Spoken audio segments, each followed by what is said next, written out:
This happened a few months ago when I was a park ranger at Timberwood Park. I loved the quiet of the forest, the chirping birds, the rustling leaves. After my breakup, it felt like a good place to heal. One evening, I wrapped up my shift. The sun was setting fast. You could hear the quiet. Too quiet. As I walked to my truck, I heard something in the bushes. I thought maybe it was a deer or a raccoon. I brushed it off, but then I heard a tapping sound. I stopped and looked around. Nothing. I shrugged and kept walking. If only I had paid more attention. A few days later, some friends came to camp with me.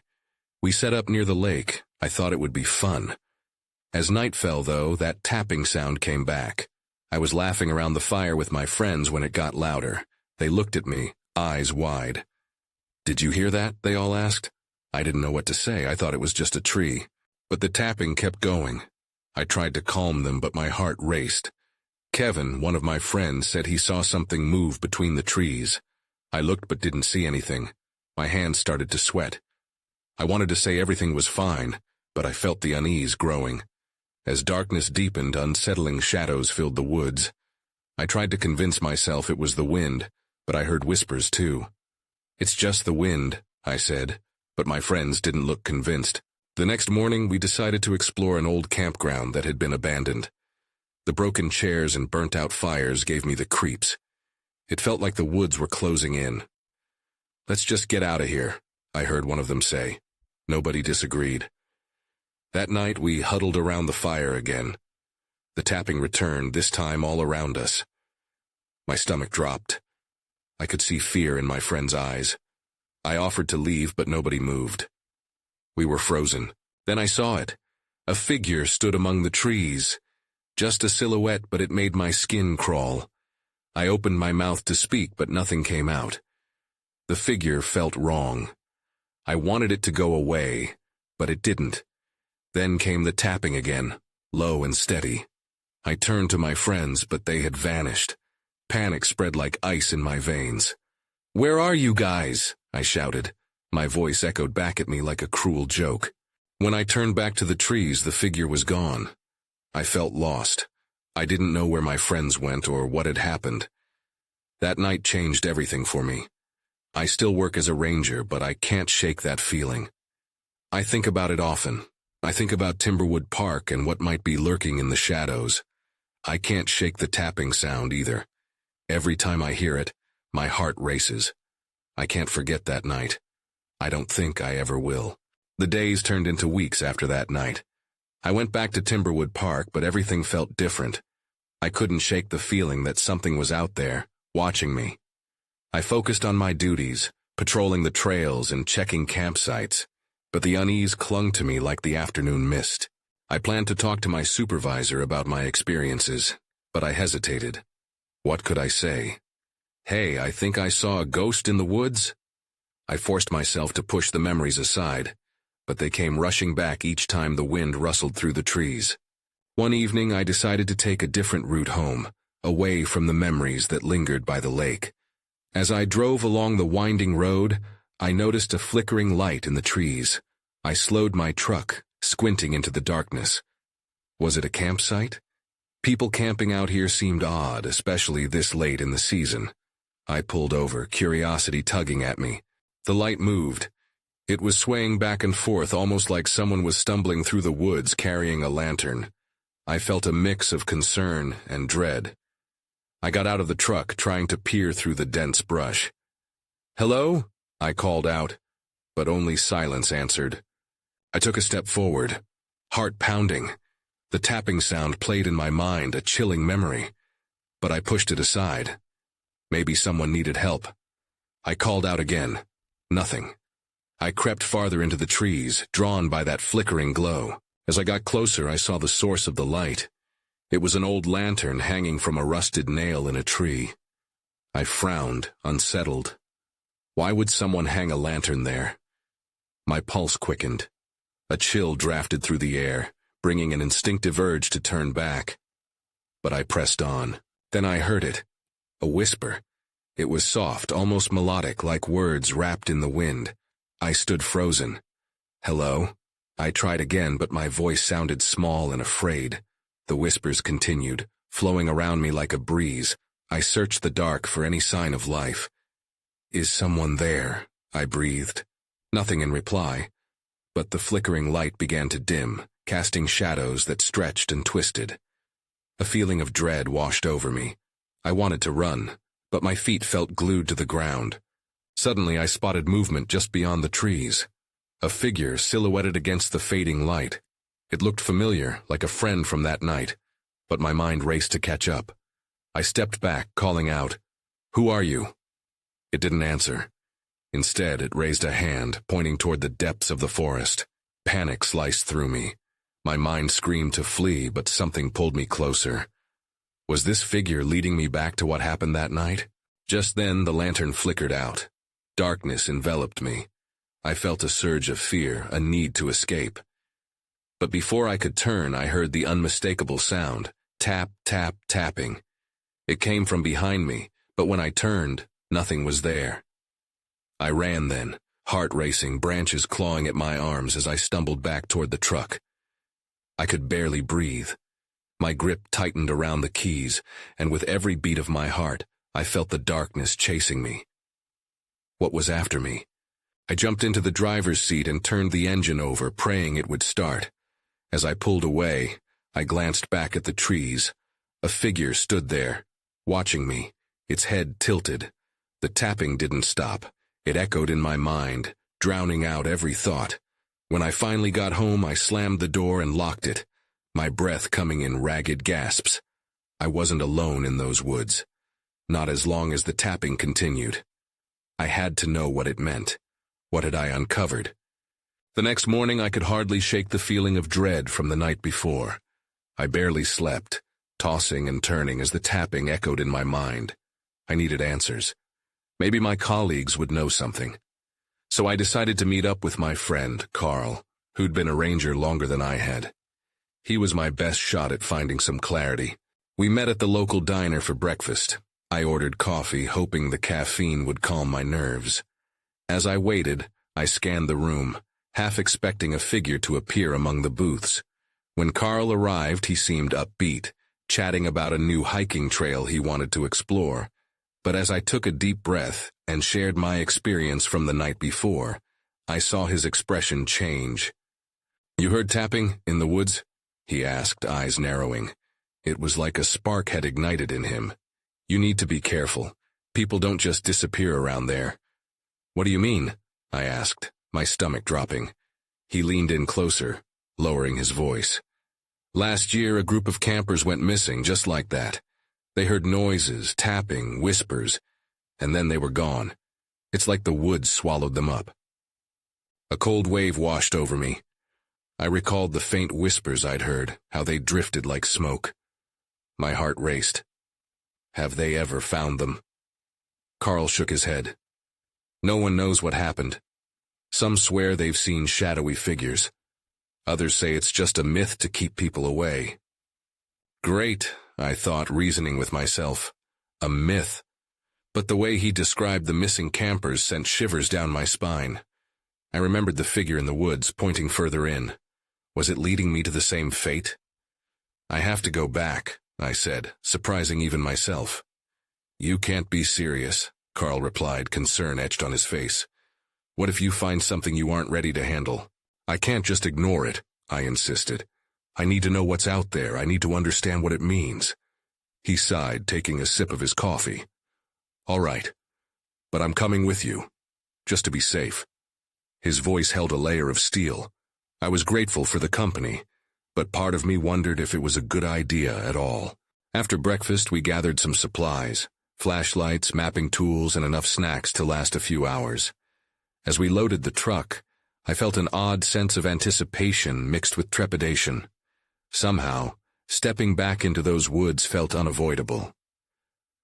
When we arrived at Timberwood Park, the trees loomed above us, their shadows almost suffocating.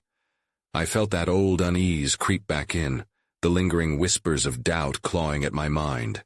As we started down the trail, the forest seemed to hold its breath. Everything was too quiet.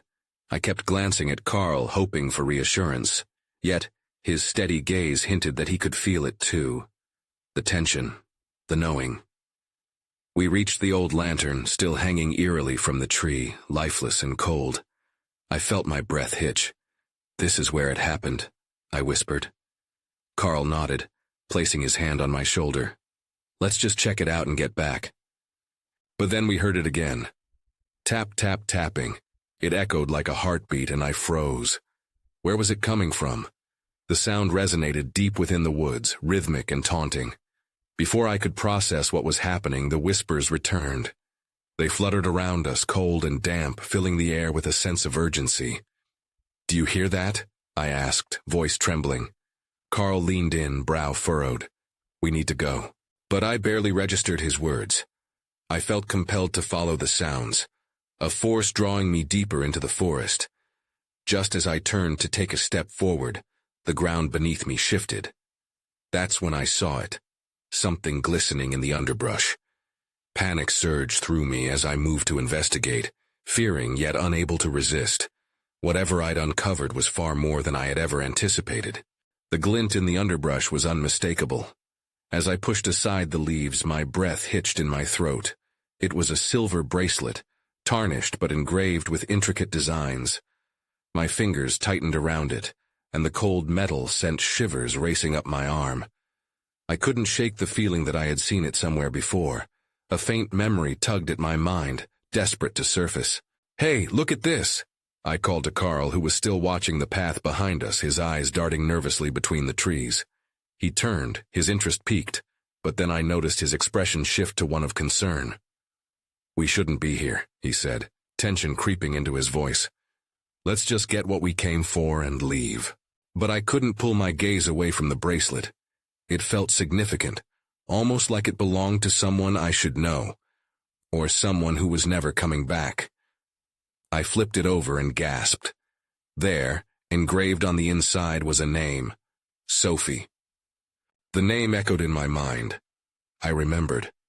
Sophie was one of the campers from last year, the one they talked about on the news. My realization echoed louder than the tapping in the trees. As I turned back to Carl, my heart raced. "This belongs to Sophie. This is hers." Carl's eyes widened. "We need to go now," he said, stepping closer. "It's not safe." The whispers intensified, swirling around us like a cold fog. I felt the hair on the back of my neck stand up, every instinct screaming at me to run. But I was rooted to the spot, the bracelet heavy in my palm. It was wrong to leave it here. It felt wrong to leave Sophie behind. "That's not all," I said, my voice shaky. "There's more out here. We have to find out what happened." Carl shook his head, his patience waning. "We should respect what's out here. No good can come from stirring up old stories." But just as he finished speaking, the tapping echoed again, louder and closer. In sync with the repetitive sound, figures began to emerge from the shadows. They looked almost human but blurred around the edges, shifting like smoke. Fear clutched at my throat, but an undeniable urge compelled me to stay. "What are they?" I whispered, clutching the bracelet. "I don't know," Carl replied, backing away, his voice a low warning. "Let's go now." I turned to follow him, but the ground suddenly trembled. Trees creaked. The figures advanced, stretching towards us. I felt the cold pressure of their presence draw me in, a terrifying fascination binding me to the spot. Then everything went black. I don't know how long I was out. When I came to, the calm silence of the woods had replaced the chaos. The figures were gone. Carl hovered over me, his face pale and worried. "Are you okay?" he asked. "You passed out." I bolted upright, the bracelet still in my hand. The tapping resumed, stronger, more determined. "Can you hear that?" I asked, searching Carl's face for understanding. But he wasn't looking at me. He was staring cautiously into the thickness of the trees behind me. "They're back," he said, voice trembling. And then I saw them again, dark, swirling shapes forming behind the trunks, whispering my name. They wanted something, but what? Before I could speak, darkness enveloped us once more. I woke up gasping, the weight of the woods pressing down on me. Carl crouched beside me, his face twisted in worry. "Come on, we need to move," he urged, pulling me to my feet. The cool air bit at my skin and I quickly pushed the bracelet into my pocket. Panic gripped my heart. "What are those things?" I asked, trying to keep my voice steady. "I don't know," he replied, glancing over his shoulder. "But they're not going to stop. We have to get back." I nodded, but a surge of defiance welled up inside me. I wasn't ready to abandon this. Sophie had been lost, and now I had a piece of her, a piece of the mystery, but I didn't voice that. "We can't just leave it," I said instead, my voice shaking. Carl grabbed my wrist, urgency evident in his grip. "Please, it's too dangerous. If they're back, who knows what else is lurking out here?" Before I could respond, a sudden rustling echoed through the trees. My heart stopped as a flash of movement caught my eye, a shape darting between the trunks. It was small and quick, but it felt wrong. Not another dark figure, but something more tangible and alive. "Did you see that?" I whispered, fear creeping into my voice. "Stop talking," Carl hissed, pulling me away from the path. He led me deeper into the thicket, the crunching leaves beneath our feet sounding like thunder. With every step, the whispers grew louder, swirling with our hurried breaths. They merged into a single word, rising and falling like a chant. "Sophie, Sophie." I stumbled, my focus scattered. "No, we have to go back." "There is nothing back there," Carl snapped, his eyes wide with urgency. "We don't know what we're dealing with." But then I saw something among the trees, the glint of metal reflecting the fading light. Another bracelet, this one black and twisted. My heart raced. "Over there! Look!" I shouted, pulling free from Carl's grip and stumbling towards it. As I reached for the bracelet, a cold fog seeped into the air, wrapping around me. "Wait!" Carl yelled, rushing after me, but I was already kneeling, fingers brushing against the grimy surface of the dark object. It felt different, heavier, imbued with a sense of dread. My breath hitched as I pulled it from the earth. Another name was etched inside. Liam. A chill crawled up my spine. Liam had been with Sophie during that last camping trip. He had vanished without a trace. "Put it down!" Carl shouted, fear lacing his tone. But it was too late. The shadows reformed around us, swirling with rage. They were solid now, stronger. Their whispers crescendoed, creating a cacophony that shook my bones. "You shouldn't have come here. You awaken us." I turned back, panic etched on Carl's face as he stepped closer, desperate. "We need to leave now." Just then a figure emerged from the fog, a silhouette wrapped in the darkness, nearly humanoid but wrong in every way. It raised a hand as if to beckon us forward, and in that moment, I knew we were at a precipice. We had unearthed something we weren't meant to find. I glanced at Carl, saw his fear mirrored in my own. "What do we do?" I whispered, my voice barely audible over the chaos. In response, the figure spoke, its voice a low growl that echoed in the hollow of my chest. "You are the trespassers, the seekers." That was when the ground surged beneath us, lurching me forward. I stumbled, and Carl grabbed my arm just in time, but I could already feel the pull of the shadows wrapping around me, drawing me close to the figure. And then everything went dark once again. I was weightless, suspended in darkness. The cold fog wrapped around me like a heavy blanket, smothering any sense of direction. I couldn't tell where I was, or if I was still standing on solid ground. Panic clawed at my chest. Then came a jolt. Light burst through the dark, blinding me for a second. I blinked, trying to adjust.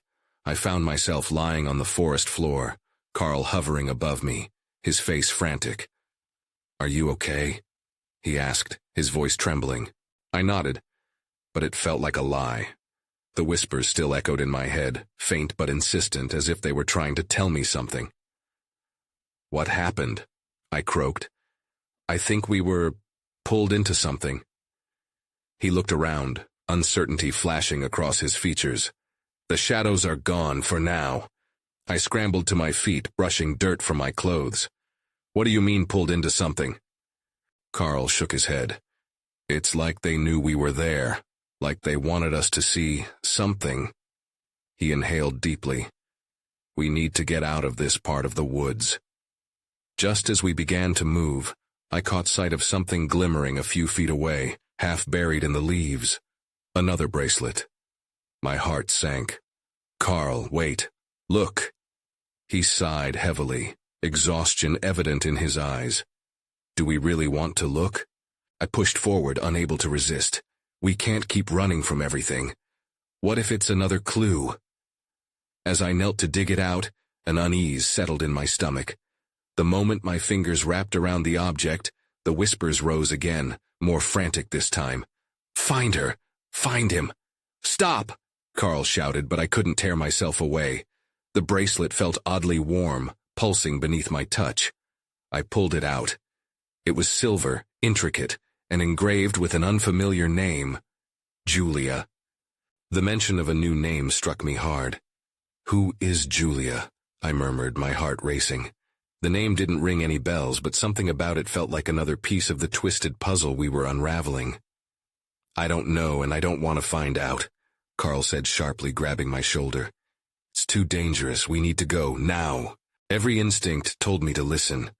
But as I looked into Carl's pleading eyes, I felt the weight of the bracelet shift in my hand.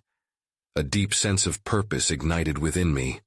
This wasn't just about us anymore. It was about finding Sophie and the others, about understanding what had happened to them. Suddenly a scream pierced the stillness of the woods. It cut through the chaos, echoing as if it was coming from all directions. My heart raced.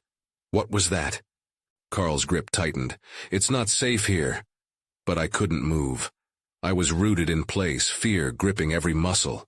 The scream continued, laced with desperation. Help me! Help me! Then silence enveloped us, deep and suffocating. I turned to Carl, desperately searching for answers in his eyes. We can't leave her, I whispered. Whoever that was. Before I could finish, the ground beneath us trembled again, more violently this time. I stumbled, but Carl steadied me. Stay close, he ordered, pulling us away from the haunting echo that lingered in the air. But in my gut, the call for help felt like a tether I couldn't break. I had to know more. Just as I opened my mouth to protest, the fog lifted momentarily, revealing a path shrouded in half-light. It beckoned us forward. Where does that go? Carl asked, his voice wavering. I don't know, I admitted, uncertainty creeping in. But we can't ignore it. As we hesitated, the silent woods felt alive around us, watching and waiting. Then I noticed it. An outline moving through the trees, closer now. Something or someone was approaching. I squinted, trying to make out the figure emerging from the shadows. My heartbeat quickened. Is that? Carl's voice trailed off. I don't know, I answered, panic rising again. The outline moved slowly, its features obscured, blending into the mist. My instincts screamed at me to flee, but I couldn't shake the feeling that I needed to stay and see what this was. Just back away, Carl whispered, pressing against my shoulder. I could feel his tension.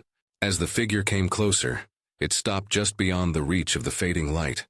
I could see more now. A girl no older than 15, wearing a tattered dress, her arms wrapped around herself as if she was trying to hold her own fragments together. Her eyes were wide, glassy, fixed on us. Please, she said, her voice a fragile whisper. Help me. Before I could respond, another scream echoed through the trees, different from the first.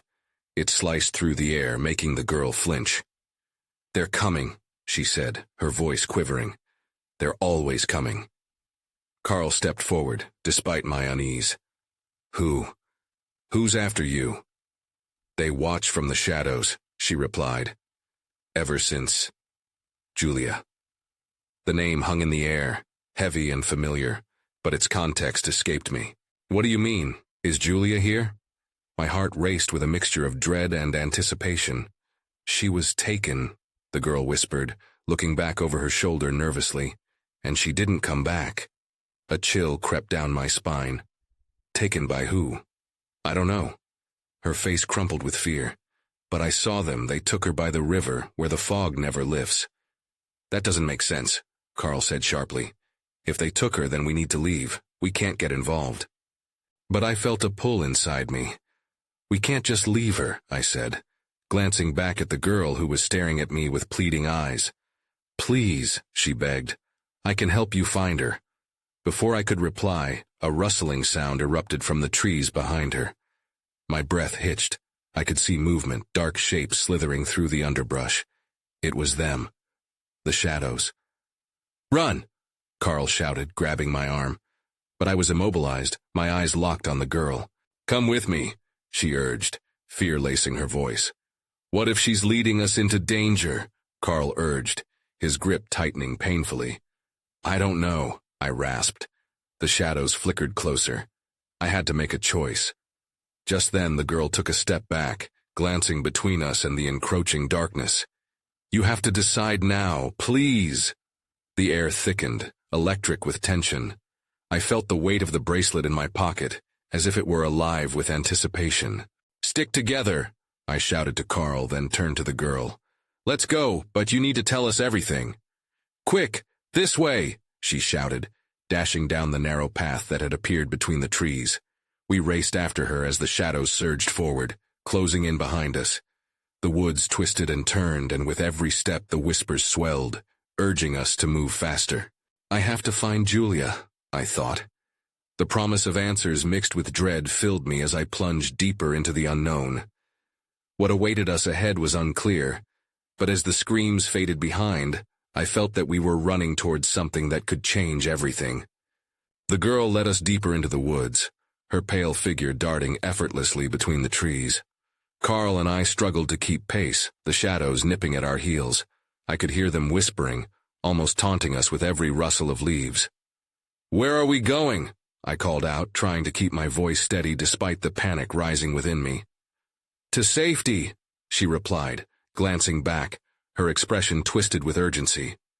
"They won't follow if we can reach the river." "The river again," Carl shouted. "What's so special about that place?" "We can hide there," she insisted, "but we have to hurry." I exchanged a quick look with Carl. He shifted uneasily, his eyes darting to the dark corners of the woods.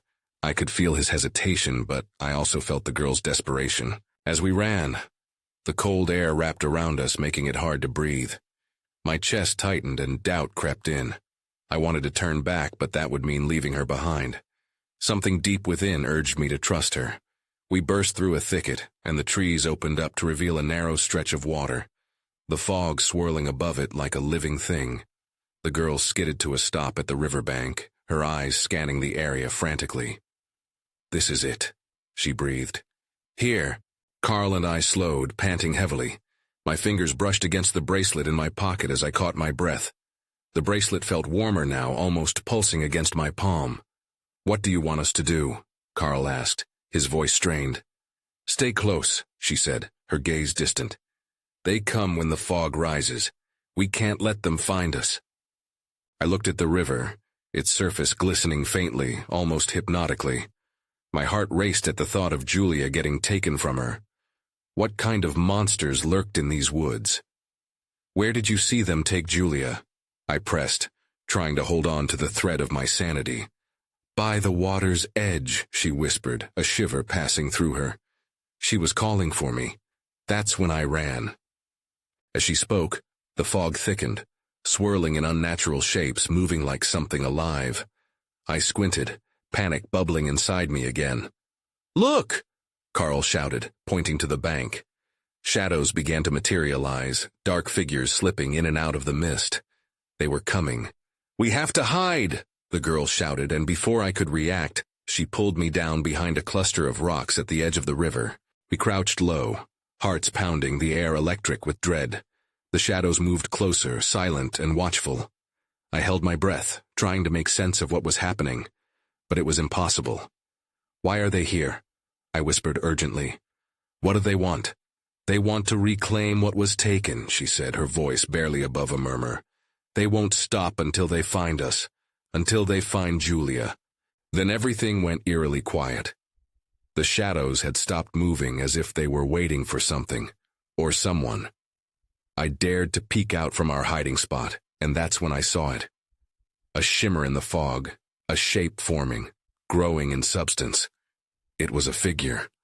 "Who is that?" I breathed as fear coiled tighter in my stomach. The figure stepped forward, and its face, twisted and dark, locked onto mine. We were not alone anymore. The figure loomed closer, its dark eyes piercing through the mist. I could feel my heartbeat thunder in my ears, drowning out everything else. The girl next to me tensed, her breath shallow and quick. "Stay quiet," she hissed. "Don't make a sound." I watched as the shadowy figure extended an arm, fingers stretching unnaturally long, groping the air like it was searching for something specific. I held my breath, praying it wouldn't come our way. Then, in a chilling voice that echoed off the trees, it spoke, "We know you're here. You can't hide from us." I shivered. It was impossible to tell if it was talking to us directly or just addressing the darkness around it. Carl squeezed my shoulder, a silent reminder that I wasn't alone in this nightmare. "Julia," the figure intoned, the name hanging in the air like a curse. "Return what is ours." The girl beside me shuddered at the mention of Julia. "They are after her," she whispered. "We have to move." Just as she prepared to stand, a second figure emerged from the fog, followed by more shadows pressing in on every side. The night felt like it was closing in. I started to rise, but the girl's hand gripped my arm tightly, pulling me back down. "Trust me," she urged. "We can't let them know we're here." Suddenly the first figure turned, its attention diverted toward the water. I dared to peek out again, hoping for an opportunity to escape. The figures seemed to crowd around the river, their whispers growing louder, becoming almost a chant. "We must reclaim," they said in unison, their voices intertwining like a horrific melody. "Why are they doing this?" I asked, my voice barely above a whisper. "They have been waiting," the girl replied, her eyes filled with fear. "For centuries, maybe longer.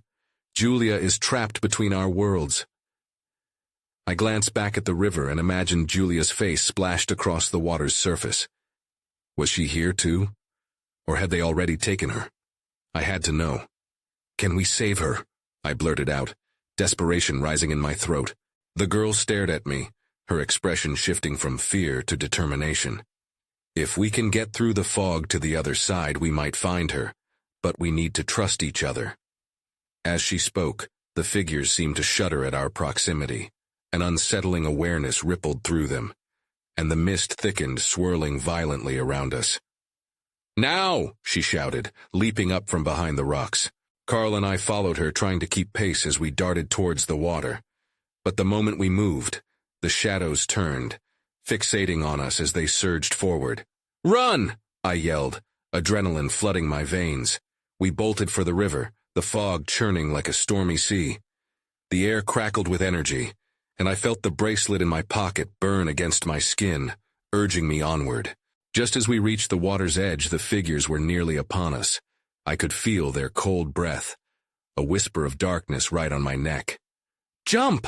the girl screamed as we lunged into the icy water, plunging beneath the surface.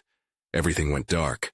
The water enveloped me, pulling me down, but somewhere in the depths I sensed another presence. My heart raced as I kicked towards the surface, desperate for light and air, and for Julia. Then everything went black. I rushed back to consciousness, spluttering and gasping for air. I thrashed my arms, fighting the water that had pulled me down. Just as I broke the surface, I saw Carl floundering nearby, a mix of panic and resolve on his face. The girl was right beside us, her features now more defined, yet still shrouded by a veil of mist. The water felt different. A strange warmth embraced us as the fog curled and twisted overhead. I splashed toward the shore, every instinct telling me to break free from the water's grasp. Carl followed closely, urgency compelling our every move. But just as we reached the bank, the shadows emerged from the depths, black tendrils stretching out toward us like grasping hands. "Get out now!" I shouted, the terror echoing in my throat. We scrambled onto the bank, feeling the chill of the night air where the warmth of the water had been. As we crawled onto dry land, I glanced back at the rising figures. They hovered above the surface, silent and watchful, their gazes piercing through the swirling fog. Breathing heavily, we stumbled up the rocky incline. I looked to the girl. "What now?" I asked, hoping she would have the answers we so desperately needed. "We need to find her," she said, urgency in her voice. "This is where the barrier is weakest." "The river?" I questioned, trying to comprehend. Was Julia trapped here, between our world and theirs? Yes, she's just beyond the fog, she insisted, her gaze focused on the dull shimmer that flickered at the river's edge. Carl shook his head, his eyes wide. But what about those things? They can't come with us. They guard this place, but they're not invincible, the girl said. If we move quickly, we might reach her before they notice. With renewed determination, I nodded. I locked eyes with Carl, who hesitated but then seemed to resolve himself. Together we stepped back towards the river, the air thickening with uncertainty. As we approached the water's edge, the once calm surface now rippled violently, the fog swirling into monstrous shapes that danced around us.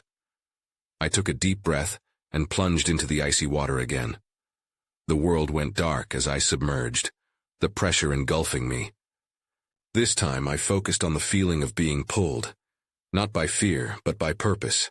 I kicked harder, feeling the current shift, almost guiding me forward. I pulled my arms toward where I imagined Julia to be, and suddenly, just like that, I broke through the other side. Light flooded my senses, blinding at first, but then slowly taking shape. I gasped as I found myself in a clearing, the air thick with an otherworldly brightness. And there she was, Julia, standing motionless in a trance just a few feet away. I could see the faint glow of her outline, eyes closed, face serene, yet almost too still. "Julia!" I called out, moving toward her. Side by side, the girl and Carl followed me. "We need to break her free," the girl urged, glancing nervously toward the edge of the fog still shrouding us.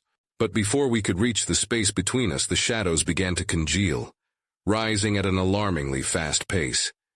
"They're coming!" Carl yelled. I reached for Julia, my fingers brushing her arm. As I made contact, warmth surged up my hand, a jolt of energy radiated and her eyes flickered open. "Help me," she gasped, stepping forward, but the shadows lunged with renewed fervor.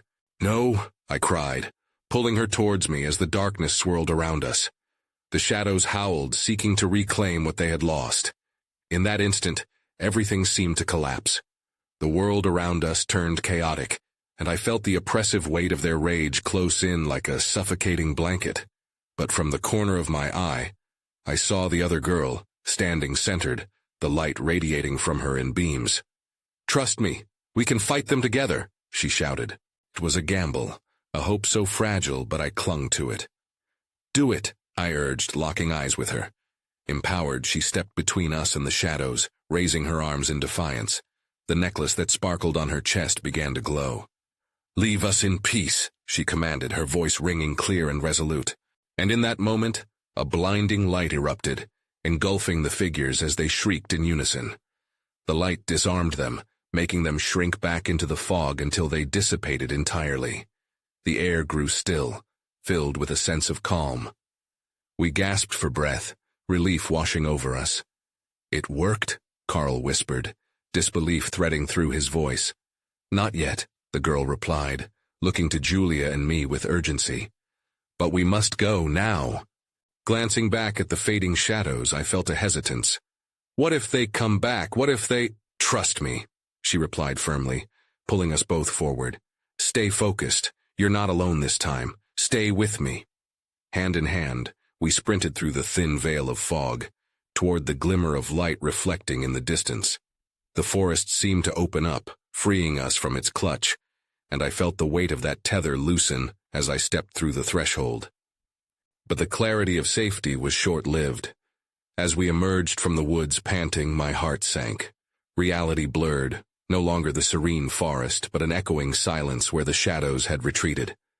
I turned and glanced back, feeling an unsettling sense of closure. Yet just as quickly as that relief washed over, questions swirled. Did we escape truly? Would the shadows come to claim Julia or the other girl again? I felt uncertain, the echoes of the tapping replaying like a distant memory. "Where are we?" Julia whispered, her eyes darting between us. "I don't know," I replied, trying to steady my breath. But one thing lingered, an inkling of unfinished business, the feeling that this was not over. Not yet.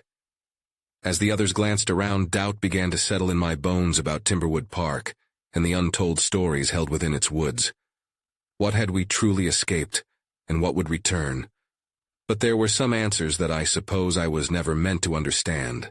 I looked back one last time, eyes scanning the tree line, the whispers fading into the rustle of leaves. And as I walked away, the tapping echoed softly in my mind, a reminder that some shadows never really leave.